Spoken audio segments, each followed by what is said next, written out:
الحمدللہ ثم الحمدللہ، آج جمعۃ المبارک کے اس عظمت والے مہینے میں تقریباً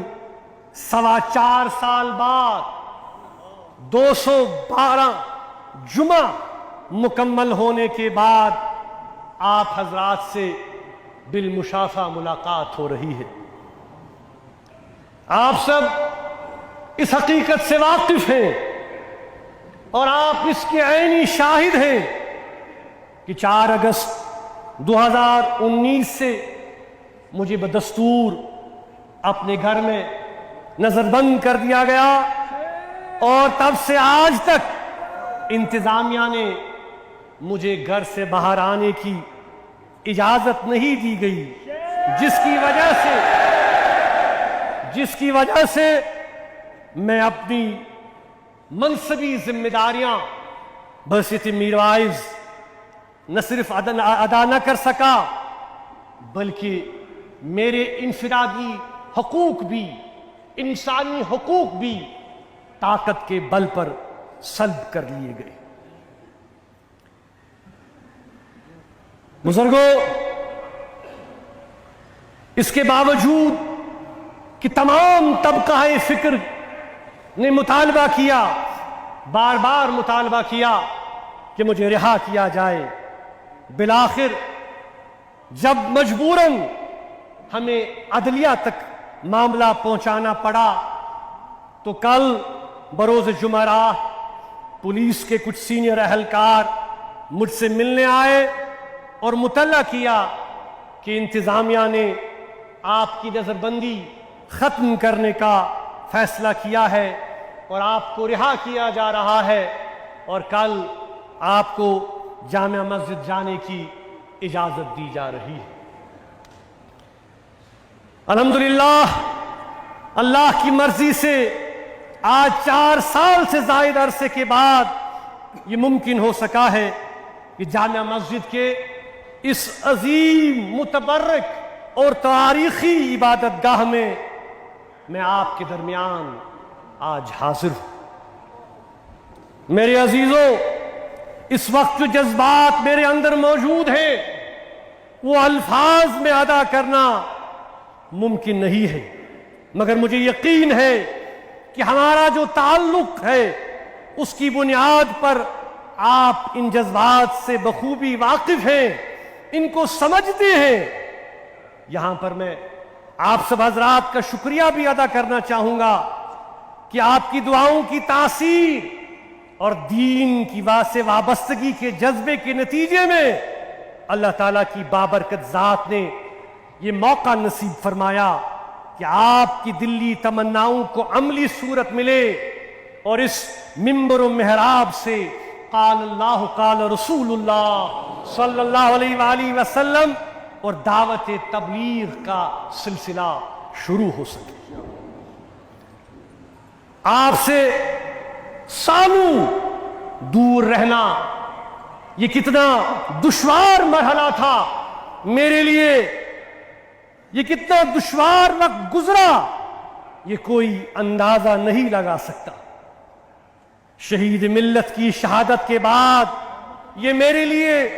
مشکل ترین وقت تھا، مگر آپ کے عزم، بلند حوصلوں اور دعاؤں نے میرا ساتھ دیا اور جو واقعتاً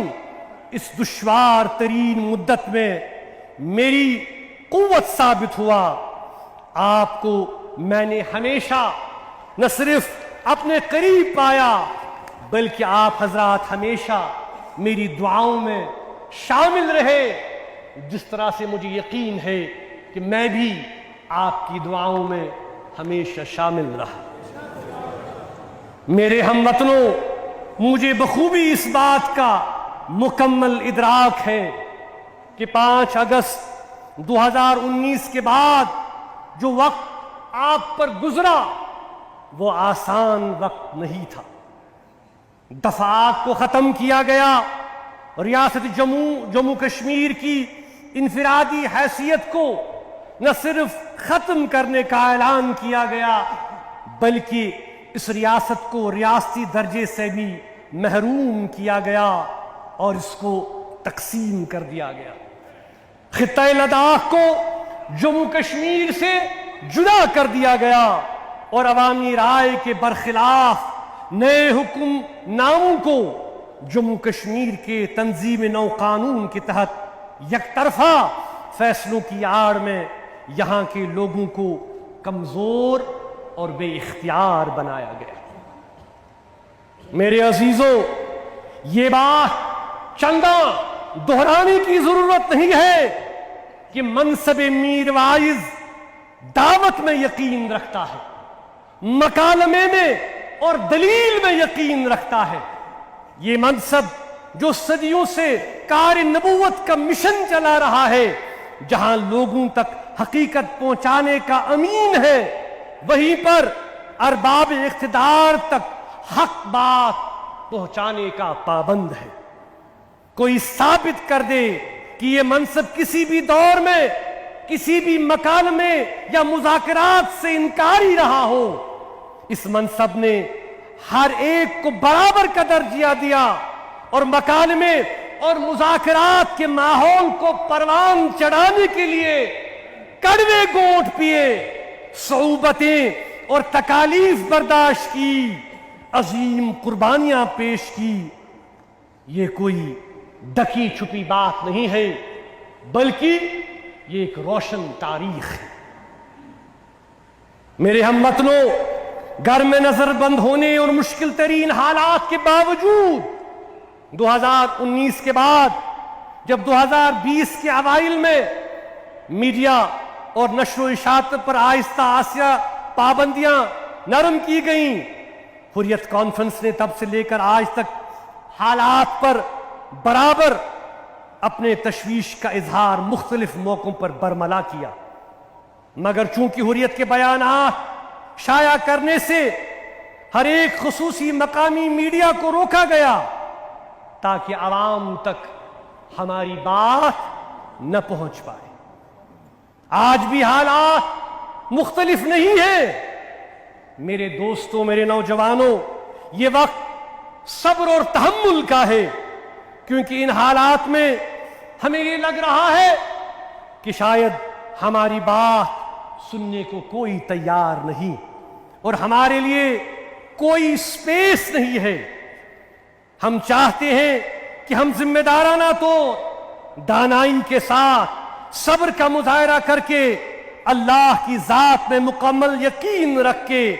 جو قادر مطلق ہے، ہمیں ایمان کے ساتھ اسلام کی رسی کو مضبوطی کے ساتھ تھامے رکھنا ہے۔ اور قرآن مجید ہمیں سکھاتا ہے کہ وَاعْتَصِمُوا بِحَبْلِ اللَّهِ جَمِيعًا وَلَا تَفَرَّقُوا۔ اور میرے بزرگوں، قرآن ہمیں بشارت دیتا ہے کہ بے شک اِنَّ مَعَ الْعُسْرِ يُسْرًا، اِنَّ مَعَ الْعُسْرِ يُسْرًا، کہ بے شک ہر مشکل کے بعد آسانی ہے، ہر مشکل کے بعد آسانی ہے۔ میں اور ہماری کل جماعتی حریت کانفرنس کے ساتھی ہمیشہ سمجھتے ہیں کہ جموں کشمیر کا ایک حصہ بھارت میں ہے، ایک حصہ پاکستان میں ہے، ایک حصہ چین میں ہے، ان کو ملا کر جموں کشمیر بنتا ہے، جو کہ 14 اگست 1947 میں قائم کیا گیا تھا۔ اور اس روح سے، یعنی جموں کشمیر کے منقسم ہونے کی روح سے، یہ مسئلہ تقاضا کرتا ہے کہ اس کو حل ہونا چاہیے، جو کہ ایک مسلمہ حقیقت ہے جس کی تصدیق بین الاقوامی برادری بھی کر چکی ہے۔ بہت سارے خاندان بشمول ہمارے اور دوست اس مصنوعی لکیر کے کھینچنے سے تقسیم اور جدا ہو گئے ہیں، ترس رہے ہیں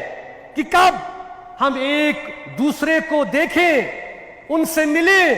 اپنی خوشیاں ایک دوسرے کے ساتھ منائیں، ایک دوسرے کے غم میں شریک ہوں۔ میں یہاں یہ بات واضح کروں کہ یہ مسئلہ کسی کے لیے علاقائی مسئلہ ہو سکتا ہے، مگر جموں کشمیر کے عوام کے لیے یہ سب سے پہلے انسانی مسئلہ ہے. ہمیں علاقائی ذاتی مفاد سے اٹھ کر پہلے انسانی قدروں اور رشتوں کو سمجھنا ہوگا اور مسائل کے حل کے حوالے سے آگے بڑھنا ہوگا. حال ہی میں آپ نے سنا ہوگا کہ یوکرین کے حوالے سے وزیر اعظم شری نریندر مودی نے کہا کہ یہ دور جنگ کا دور نہیں. صحیح کہا. اس ضمن میں ہم یہ یاد دلانا چاہتے ہیں کہ ہم نے ہمیشہ ہر اس طریقہ کار جو تشدد کے خلاف، طاقت کے خلاف تھا، نہ صرف خیر مقدم کیا بلکہ عملی طور پر اس میں شریک بھی ہوئے تاکہ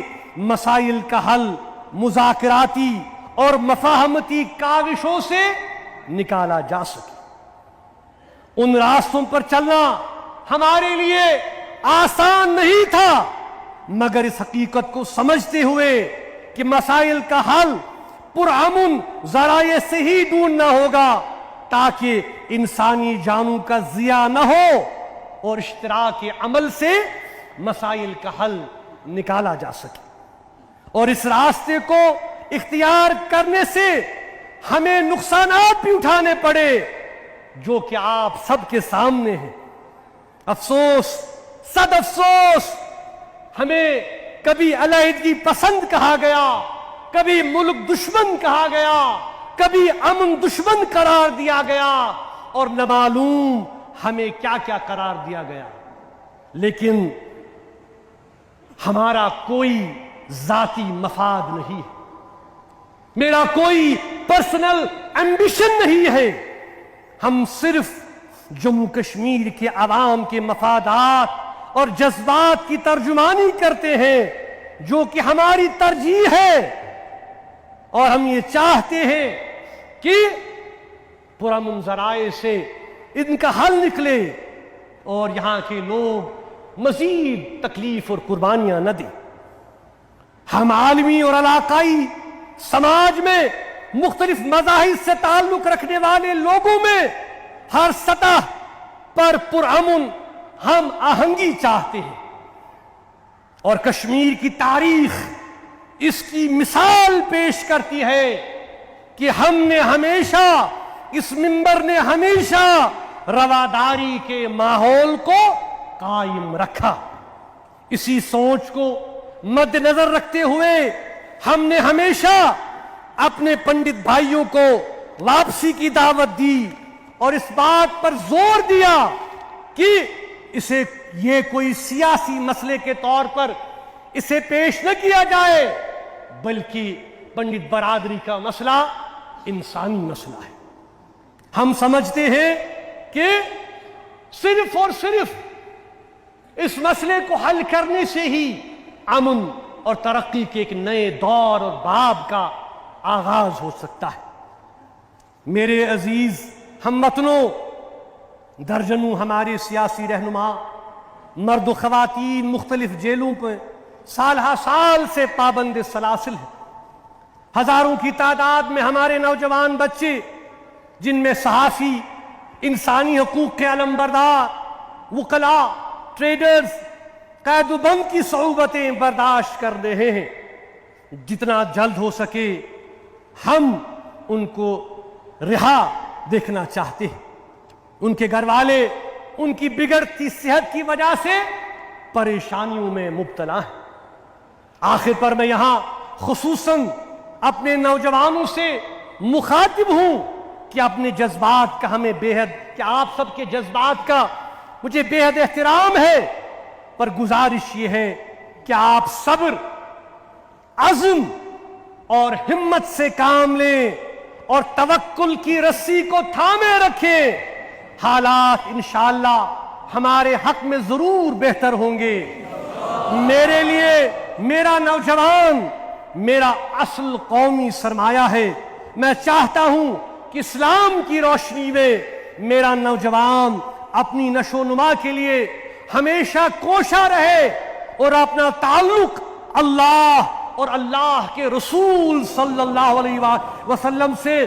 مضبوط کرے. اسی میں ہماری بقا کا راز مضمر ہے۔ آخر پر میں یہاں ان سب حضرات مضبوط کرے اسی میں ہماری بقا کا راز مضمر ہے۔ آخر پر میں یہاں ان سب حضرات جن میں علماء کرام، مذہبی انجمن کے ذمہ داروں، سیاسی شخصیات، تاجر برادران، سول سوسائٹی سے وابستہ ارکان اور جموں کشمیر کے مختلف خطوں سے رکھنے والے با اثر حضرات جنہوں نے بہت مواقع پر میری رہائی کا مطالبہ کیا اور دہرایا یہ مطالبہ، ان کا دل کی عمیق گہرائیوں سے شکریہ ادا کرتا ہوں۔ وما علینا الا البلاغ المبین۔ اللہم سلمنا وسلم دیننا وسلم ایماننا وسلم